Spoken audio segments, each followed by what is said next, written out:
Friends, I am शिखा गुप्ता। और जैसा कि अभी राज्यसभा के चुनाव चर्चा में हैं, तो आज हम इसी पे बात करेंगे। बेसिकली ये चर्चा में क्यों है, पहले ये जान लेते हैं। जैसा कि राज्यसभा के चुनाव पहले होने वाले थे, लेकिन इनको कोविड-19 की वजह से पोस्टपोन कर दिया गया था।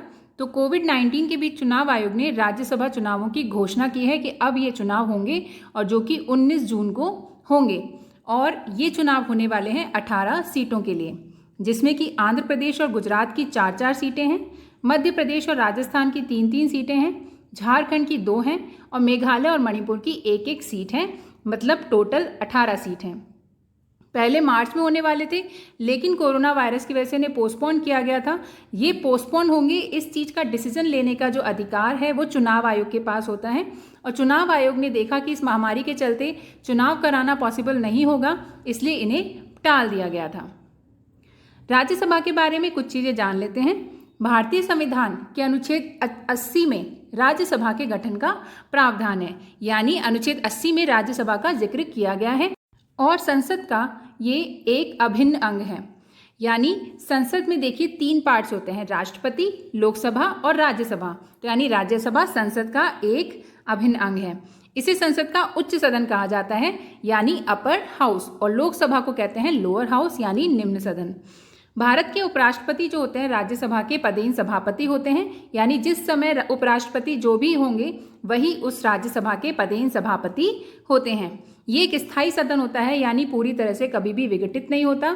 जैसे कि लोकसभा पूरी तरह से 5 साल में विघटित हो जाती है और 5 साल बाद पूरी लोकसभा नई चुन के आती है और उसके पूरे लोकसभा के चुनाव कराए जाते हैं। लेकिन राज्यसभा के साथ ऐसा नहीं है। राज्यसभा में क्या होता है कि हर 2 वर्ष में 1/3 सदस्य सेवानिवृत्त होते हैं और उनका चुनाव कर लिया जाता है। यानी ऐसा नहीं होगा कि पूरी की पूरी राज्यसभा विघटित हो गई और नई राज्यसभा का चुनाव हो रहा हो।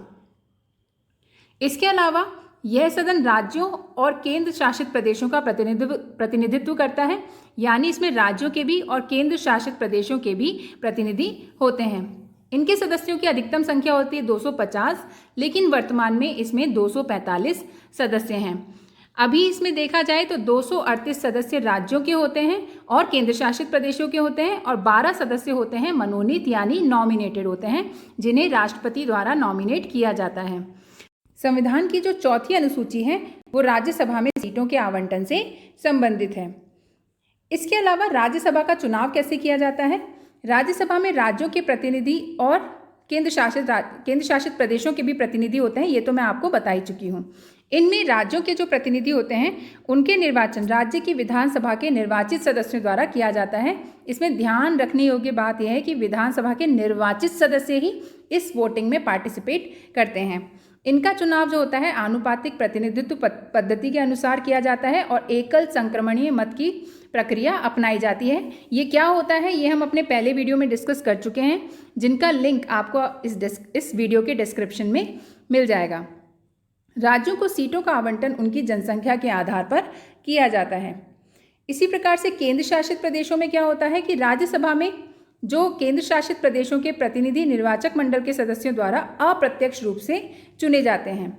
इसके लिए विशेष रूप से एक निर्वाचक मंडल का गठन किया जाता है और ये चुनाव भी आनुपातिक प्रतिनिधित्व पद्धति के अनुसार एकल संक्रमणीय मत प्रक्रिया द्वारा होता है। इसमें मनोनीत सदस्य जो हमने बात की थी कि 12 होते हैं और जिन्हें राष्ट्रपति द्वारा नॉमिनेट किया जाता है, उनका 4 क्षेत्रों से लिंक होना चाहिए। यानी यदि वो कला, साहित्य, विज्ञान या समाज सेवा, इन चारों में से किसी क्षेत्र से होने चाहिए और इन क्षेत्रों में कोई विशेष ज्ञान या व्यवहारिक अनुभव रखने वाले होने चाहिए। तो होपफुली आपको ये वीडियो लगा होगा यूज़फुल, और राज्यसभा के चुनावों के देखते हैं क्या रिजल्ट्स निकल के आते हैं। अगर आपको हमारे वीडियोस अच्छे लगते हैं तो इन्हें लाइक और शेयर ज़रूर करें और हमारे चैनल को करें subscribe. Thank you very much. Bye bye.